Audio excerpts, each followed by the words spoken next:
Bien, salut à tous et bienvenue dans cette nouvelle vidéo où là on va enfin semer les carottes. Donc ça va se passer en 5 étapes. Donc la première, je n'aurai rien de la faire, comme vous avez pu voir dans le début de la vidéo, c'est le labour. En deuxième, un apport d'engrais de fond. Donc ça va être sur le labour, on va apporter de l'engrais. Un complet. Alors je sais pas encore ce que ça va être, parce que comme ça va être sûrement des petits sacs de 25 kg et non un big bag, comme il n'y a pas assez grand pour un big bag. Je vous redirai ça quand on y sera. Derrière, on va venir fraiser le terrain en incorporant du racinette. C'est un produit qu'on met contre les nématodes. Ensuite, on va venir passer, ça sera la première fois que je m'en sers, on va faire des buts. Alors j'ai déjà fait des carottes sur but, mais dernière, encore une fois, c'était quelqu'un qui me le faisait.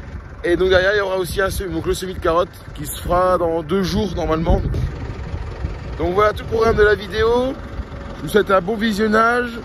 N'hésitez pas à vous abonner, à liker. Et puis on regarde le labour, ce que ça donne. Donc là j'ai fini de labourer mon champ. Donc là il y a 0,4 hectares. Et j'en ai encore 0,4 hectares à labourer.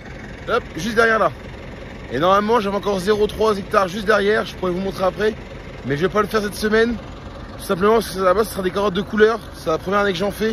Donc il y aura 3 couleurs, la violette, la blanche et la jaune. Mais les semences vont arriver la semaine prochaine. Donc je les ferai sûrement en 15 jours. Tout simplement parce que dans une semaine et demie, je prends une semaine de congé, donc je vais pas les semer quelques jours avant de partir, sachant que s'il faut arroser, comme ils annoncent pas d'eau, c'est trop risqué. Donc sur le labour, là c'est encore un peu humide. Par l'autre bout là-bas, on peut voir qu'il y a des endroits qui sont encore asphyxiés, qui sont bleus. Bon après, faut voir qu'on est que fin avril encore, donc c'est vraiment ces parcelles-là. J'y rentre à peine dedans pour les déchaumer et nettoyer. Et là on peut déjà la labourer, on peut voir, voilà, c'est pas non plus détrempé. Donc on est vraiment sur une période de sec, faut profiter.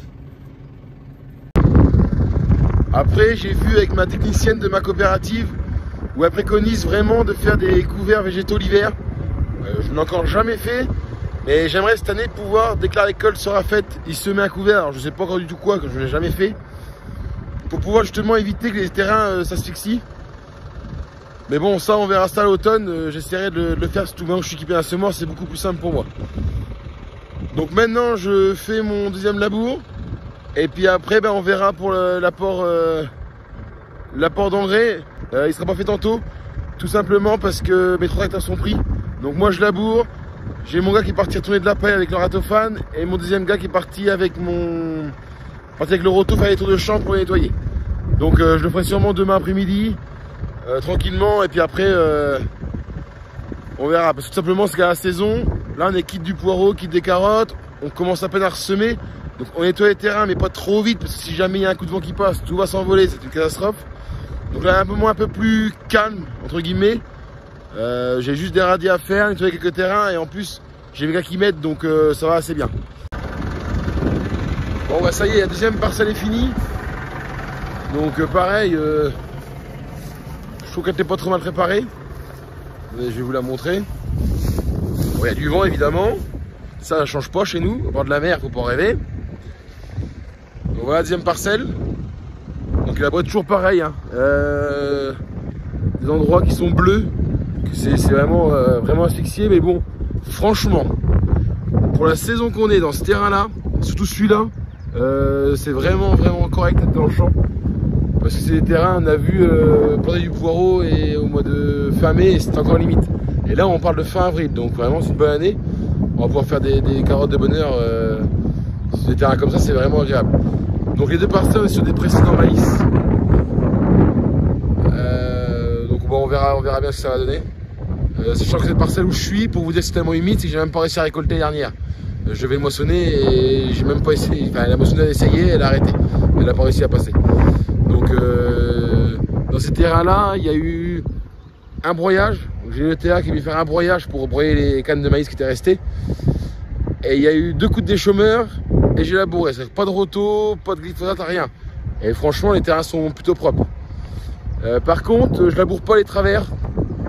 Pour les carottes, c'est rare que je laboure. Alors j'aurais pu le labourer. Parce que la raison pour laquelle je laboure pas les travers, en fait, c'est quand dans le sable, on vient mettre du fumier avec notre répandeur. Si on laboure, en fait, le sol est trop mou. Moi, j'essaie de le laisser compact dans le bout pour que le tracteur ait moins de mal à passer avec les pendeurs. Quand il est chargé, il y a quand même pas mal de poids. Et aussi pour situer un peu les champs, si je me retourne, juste derrière, on a l'orge que j'ai semé en dernier, où j'ai mis l'engrais la semaine dernière, il n'y a même pas une semaine. Donc là maintenant je range ma charrue et puis je vous retrouve quand j'irai mettre l'engrais.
Bon on se retrouve le lendemain. Donc là j'ai raclé le semoir à engrais. Donc là on va refaire les réglages par rapport à la semaine dernière, c'est pas du tout le même.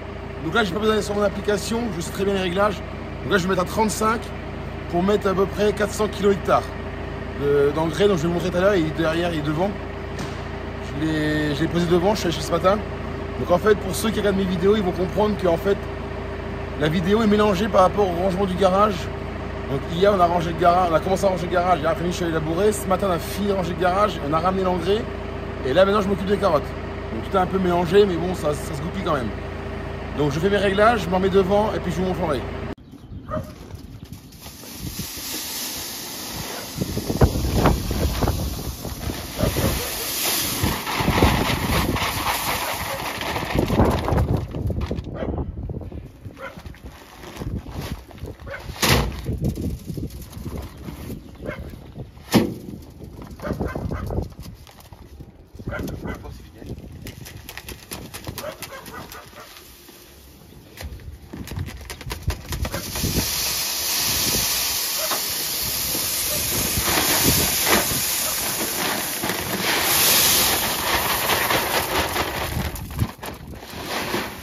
Il a bougé le vent dessus.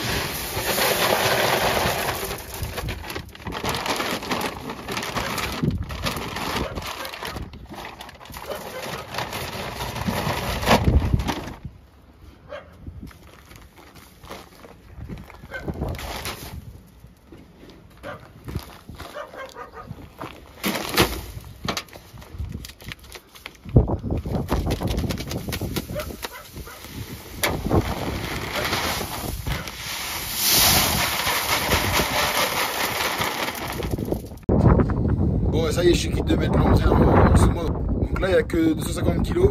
J'ai 2 vergers et demi, un demi-hectare à faire. Donc 2 vergers et demi. C'est du complet de chez Gara, 8, 10, 20. Donc pas trop d'azote, parce que les carottes, ça fait des taches dessus. Donc on va mettre ça autour de 400 kg/h à peu près. Donc là maintenant, on va aller au champ. Juste avant, je vais vous montrer, franchement, c'est super bien le troisième point hydraulique, c'est génial, j'avais jamais goûté à ça et franchement on fait ce qu'on veut avec ça, c'est que ce soit le pulvé, que ce soit le semoir à engrais et puis sûrement plein d'autres machines que j'ai encore pas testé. Franchement c'est super agréable parce qu'on peut le pencher, il est vachement bas, ça évite de lever les sacs trop haut, c'est vraiment une bonne invention. Bon maintenant on s'en va au champ Je vais en profiter comme ma femme, du coup, monsieur aujourd'hui, elle va pouvoir vous filmer quand je mets l'engrais en champ. Et puis, moi, je vous retrouve sûrement demain, parce que voilà, il n'y a pas grand chose spécialement à dire sur l'engrais. Vous connaissez maintenant, je l'ai fait la semaine dernière sur l'orge. Donc, je vous retrouve sûrement demain, encore pour une première fois pour moi, pour faire des carottes sur but. On fera les butons et après, on ira semer les carottes avec les semoirs et les butoirs de la coopérative. Bon, bah, sur ce, je vous dis à demain pour moi et à tout de suite pour vous.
Bon, on se retrouve le lendemain matin, donc vendredi matin. Donc aujourd'hui, pour le suivi de carottes, ça se fait en 3 étapes. Donc la première, ça va être appliquer, donc fraiser le terrain en appliquant de l'absortime et du racinette. Donc ça, je vais vous expliquer ce que c'est juste après. Donc pour appliquer ce produit-là, c'est pas moi qui le fais, c'est une ETA. Alors pourquoi j'ai appelé une ETA? C'est tout simple. Je pourrais le faire tout seul, mais je devrais prendre le pulvé pour mettre les produits et derrière, je devrais prendre le roto pour aller mélanger le produit au sol et fraiser le terrain. Sauf que j'ai une ETA qui peut m'appliquer le produit en même temps que de fraiser. Ça veut dire qu'il y a une rampe, que je vous montrerai qu'elle va arriver. Il y a une rampe qui est juste devant le roto et qui permet d'incorporer le produit aussitôt dans le sol. Premièrement, ça veut dire avoir 2 tracteurs sur la route, un gars qui va fraiser, parce que souvent, moi j'applique le produit et juste derrière, il vient fraiser pour vraiment faire le plus vite possible pour éviter que le produit s'évapore. Et de plus, financièrement, je m'y retrouve largement parce que ça m'évite, comme je vous dis, d'avoir 2 tracteurs sur la route, donc double fuel dépensé, un gars à payer. Donc ça, là-dessus, il n'y a pas de souci. Et en plus, là, on va se mettre dans des terrains qui sont assez, assez lourds, enfin, qui sont pas du tout sableux. Donc il n'y a pas de risque de volage. Mais quand on sait dans du sable, vous le verrez plus fin mai, début juin, quand on sait dans du sable, derrière, on doit terrer avant qu'il y ait du vent. Donc il y a des années, comme les dernières, où il n'y a pas de problème, limite on peut terrer le lendemain. Il y a des années où, même temps de semer, le sable commence à s'envoler au vent. Donc là, il faut vraiment être réactif et semer, terrer juste derrière. Donc c'est vraiment du gain de temps et financièrement, je vous dis, j'y perds pas du tout. Donc le racinette, je vais l'appliquer à 20 litres hectare sur le labour et l'absortime, je vais le mettre à 1 litre hectare. Donc en gros, on peut lire, c'est une formule d'engrais liquide. Les deux sont du même principe. Et en fait, ça va renforcer la carotte pour la résister encore et toujours pareil aux nématodes. Donc dans ces terrains-là, encore une fois, comme on n'est pas dans du sable, du sable comme j'ai l'habitude de vous montrer quand je déchaume ou quand j'ai labouré pour les radis, ou voilà, enfin tout ce que j'ai pu vous montrer jusqu'à là, on est vraiment sur du terrain plus argileux. Et donc c'est des terrains qui prennent l'eau. Donc tous les ans, on fait des carottes. Quand on fait des carottes, on les récolte de bonne heure. Là, septembre, il faut que ce soit récolté. Octobre, s'il pleut, c'est foutu. Elles vont pourrir, on n'en parlera plus. Donc, pour ça, le bactériosol, j'en mets pas. C'est pas utile. Le bactériosol, c'est quand même un coût assez important. Donc, quand c'est pas utile d'en mettre, j'en mets pas.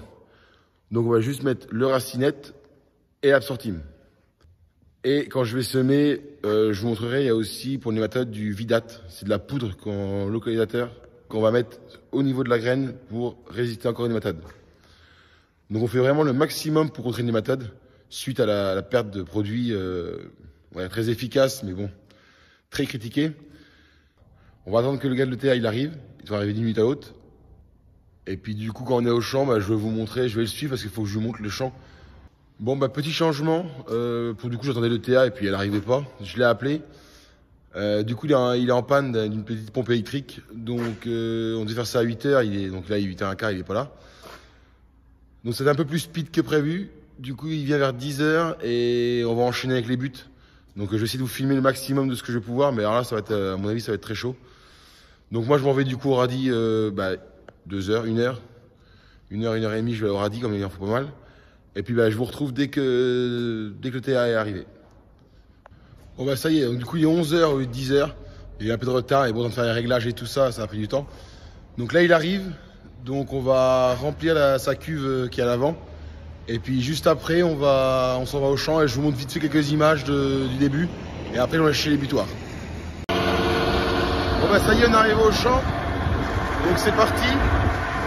Pour faire ça, on est sur un Fendt 820, un roto je pense de 3 mètres.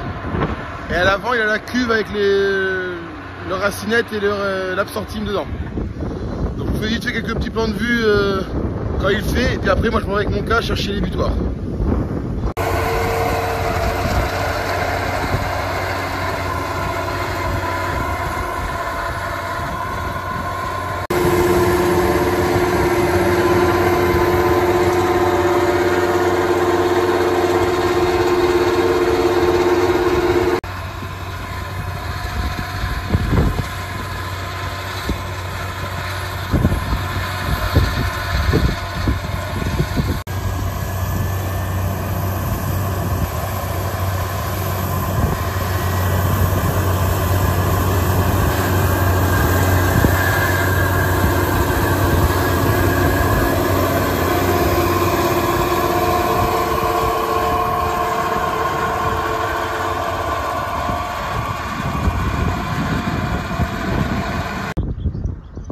Bon bah ça y est les amis, la machine à atteler, elle est en route. On a passé 1 h 30 à faire des réglages. Après c'est la première fois que je m'en sers, donc évidemment faut apprendre. Donc bah, déjà pour commencer, il n'y aura aucun plan de vue de la machine, tout simplement c'est la première fois que je m'en sers. Faut que je me serve des traceurs. Alors à part quand on plante le poireau, je m'en suis jamais servi de traceur, donc il faut bien que je suive quand même la ligne. Vous allez voir que c'est pas droit du tout. Mais bon, mon principal c'est de faire quand même des buts assez corrects pour semer les carottes. Donc là je vous montre la machine, je vous montre le travail que ça fait et puis après je vais continuer ce que je fais. Et donc là aussi le retard pris un peu partout, du coup il se trouve 12h30. J'ai quasiment fait la première parcelle. Donc j'ai appelé ma femme, elle m'a amené un sandwich dans le tracteur, comme ça je gagne du temps de ne pas rentrer chez moi ce midi.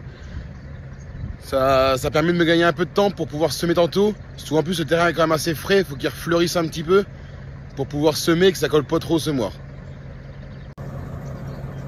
Donc là ça y est, la machine, c'est la machine de la coopérative. Donc elle fait 4 butons d'un coup. Donc la machine elle est constituée, donc elle a une dent. Elle a des dents devant les disques. Après il y a une dérangée de disques qui remonte le sable. Et puis ça finit par une plaque qui va tasser, qui va lisser un peu les buts. Avec des barres d'arrière, voilà, vous voyez, on voit toutes les barres et ça fait des buts. La machine on sent quand même qu'elle tire quand même, hein. C'est assez dur quand même à tirer. Bon, après on lève pas mal de sable aussi. Donc la technicienne de ma coopérative m'a dit de rouler à 5 ou 6 km/h. Bon, à 5 ça va très bien. Je vais pas aller plus vite, j'en ai pas grand à faire en plus. Donc maintenant je vais vous montrer le travail que ça fait. Et puis après je vais continuer entre guillemets dans mon coin. Et puis je vous reprendrai au pire quand je suis quitte pour vous montrer 2 parcelles faites. Et après on ira acheter le semoir. Faut que je me dépêche, parce que comme on est vendredi, demain c'est fermé, ce qui est logique. Donc faut que j'ai tout fait ce soir. Donc là voilà les buts. C'est pas si mal que ça. Ça reste des buts assez hautes quand même. Surtout pour des carottes, c'est déjà pas si mal. Donc j'en prends 4 d'un coup. Et vous verrez le semoir aussi, il prend 4 d'un coup. Donc là vous voyez, j'ai fait 1, 2, 3, 4, 5. J'ai fait 6 passages. Et il doit m'en rester 3 sur le bord à faire et le champ va être fait. Donc ça va assez vite quand même.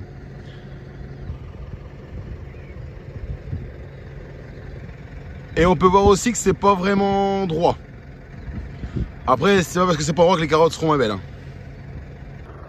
Bon, ça y est, je suis quitte. Il est 1h10. Bon, ça va, j'ai même pas mis 1 heure. Bon, après, elle m'a dit qu'on mettait 1 hectare à l'heure, donc je suis pas trop mal. C'est des petits champs après, puis c'est bon, la première fois, donc vraiment, on y va tranquille. Donc cette parcelle-là, je me suis un petit peu amélioré quand même. Voilà, c'est quand même un peu plus droit. Il y a moins de butons entre les passages. Donc là, voilà le deuxième champ. Bon, c'est quand même pas si dégueulasse que ça. On va voir une fois que ça va être semé. Et vous voyez, des coups là, juste en face de moi, là, on voit le passage. Alors, je me suis resserré un peu après. Je vais vous montrer.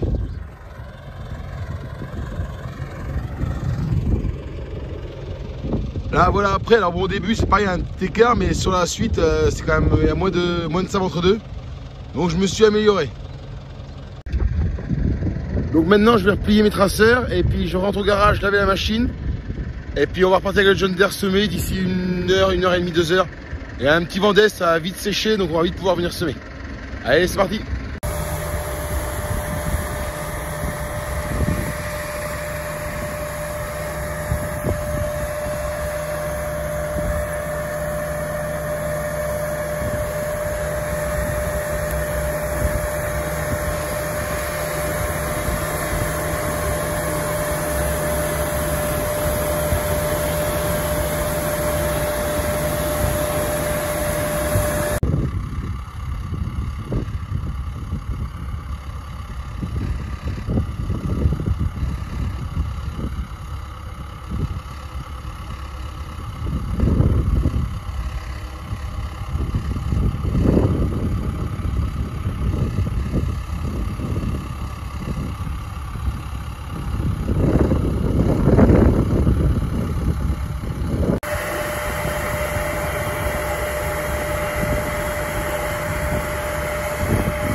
Bon, ça y est, on se retrouve dans le semis de carottes. Donc là, c'est bon, j'y suis, je suis en train de semer.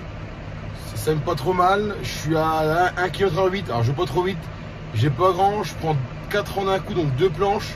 Ça, je prends les 2 rangs de sous-tracteur et un rang de chaque côté, comme la machine à faire les buts. Donc, ça va quand même assez vite. Là, ce que je vais faire, c'est que je vais au bout et je vais vous montrer le semoir. Donc, c'est un semoir monograine. Donc, en fait, on choisit plus ou moins la densité qu'on veut. Là par exemple j'ai choisi, je mets 75 graines par mètre par rang et chaque rang est divisé en 3 lignes. Donc pour un semis sur but c'est pas beaucoup, mais bon, moi je préfère avoir un peu moins de carottes et qu'elles soient assez jolies que d'avoir beaucoup de carottes et qu'elles soient petites. Moi c'est pas du tout mon but recherché. Donc là le terrain a bien séché, le dessus a bien séché. Bon, en dessous c'est humide, mais bon, c'est pas grave, le semoir il passe bien. Donc là on est sur un semoir, donc comme je vous disais, 4 rangs. Donc vous avez un rang qui est sur le beurre, 2 rangs sous tracteur et le troisième qui est de l'autre côté du tracteur. Et donc en fait, sous chaque, je vais vous montrer sous cet élément-là, on peut voir qu'il y a 3 descentes. D'ailleurs, il y a une qui est presque bouchée. Donc là, on a 1, 2, 3 descentes. Donc ce qu'il va faire sur le semis, il va y avoir 3 lignes à la levée.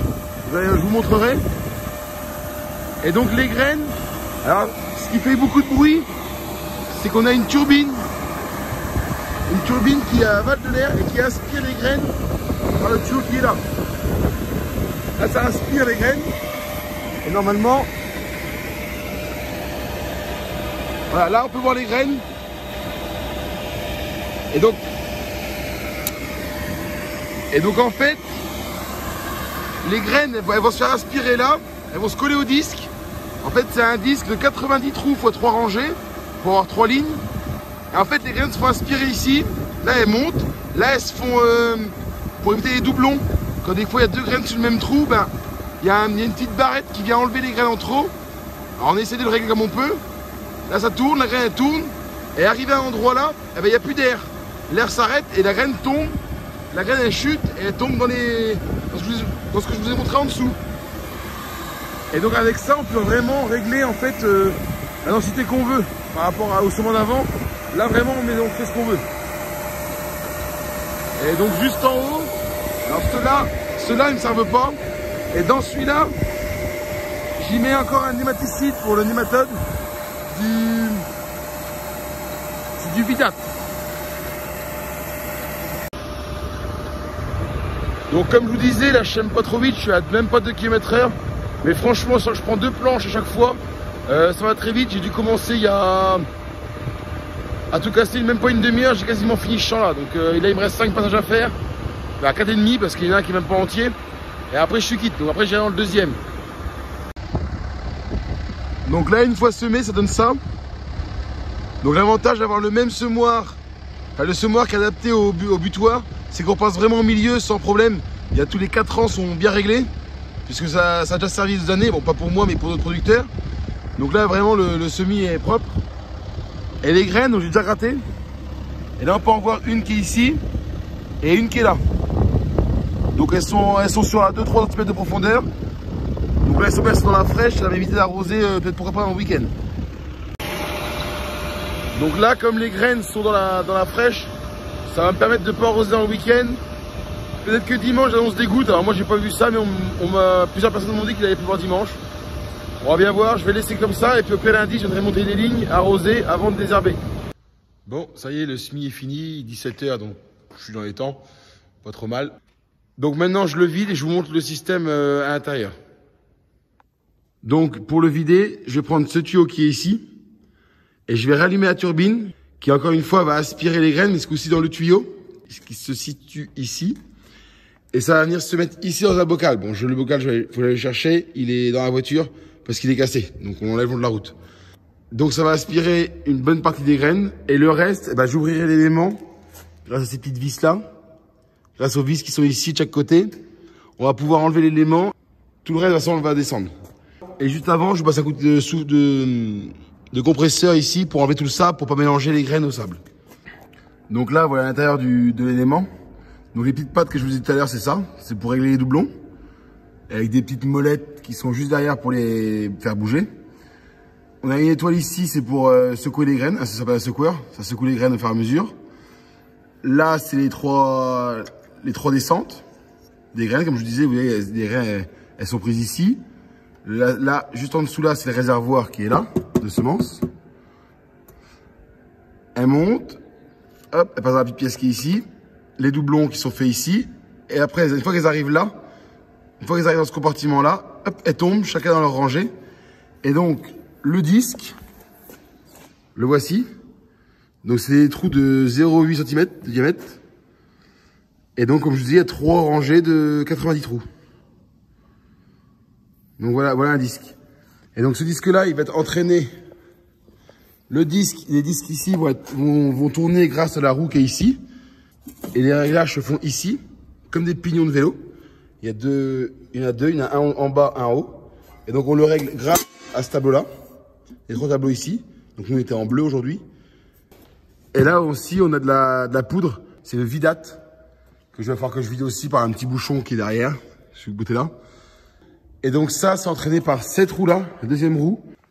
Donc voilà, donc la roue qui entraîne l'axe qui est ici et qui remonte dans le boîtier qui est là. Voilà, dans le boîtier qui est ici et qui après repart au localisateur. Donc là, je finis de vider mes éléments, je finis de vider mes localisateurs qui sont en haut, les deux. Et après, je referme les éléments et après, je ramène le semoir à la coopérative. Donc j'espère que vous aurez réussi à comprendre un peu le système du semis de carottes. Donc je vous ai pas fait juste le semis de carottes, je vous ai quand même fait tout le processus du labour, fertilisation, l'application du racinette avec le roto et le semis. J'espère que cette vidéo vous aura plu. Il y en aura d'autres semis à plat, donc là il n'y aura plus de but avec mon semoir. Mais ça, c'est pas avant au moins 3 semaines facile. Donc j'espère que cette vidéo vous aura plu. Si c'est le cas, n'hésitez pas à mettre un pouce bleu. Si vous avez des questions, mettez-les en commentaire, j'y répondrai avec plaisir. Et puis n'hésitez surtout pas à vous abonner. On est bientôt arrivé à 2500, c'est génial ce qui se passe en ce moment. Moi je profite vraiment à faire mes vidéos. C'est vraiment un plaisir pour moi, même pour les monter, même si j'apprends au fur et à mesure, mais c'est vraiment un plaisir de le faire. Donc moi je vous dis à la semaine prochaine dans une nouvelle vidéo. Et sur ce, bonne semaine.